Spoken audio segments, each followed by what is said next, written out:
Одлуката да нема стечај за Баргала е скандалозна и на штета на работниците. Реагираа денеска од Сојузот на синдикати.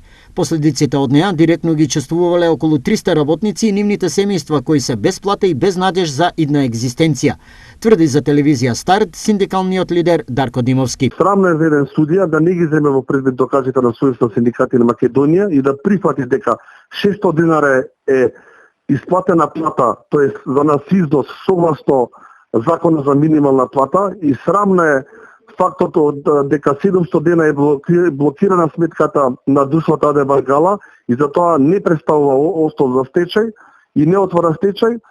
За нас, пак ќе кажам, еден скандалозен и срамен чин. Што по ова ќе превземе синдикатот? Ќе се бараме правдата на поголемите инстанции, тоа е апелациониот суд, тука не застануваме, идеме понатаму, ние ќе си се состанеме деновиве согласно ковид мерките и со работничките, ќе се решиме што понатаму и не излезува тука, излезува и можноста дека може да застанеме на еден протест, каде што најверојатно ќе го блокираме основниот суд еден во Штип.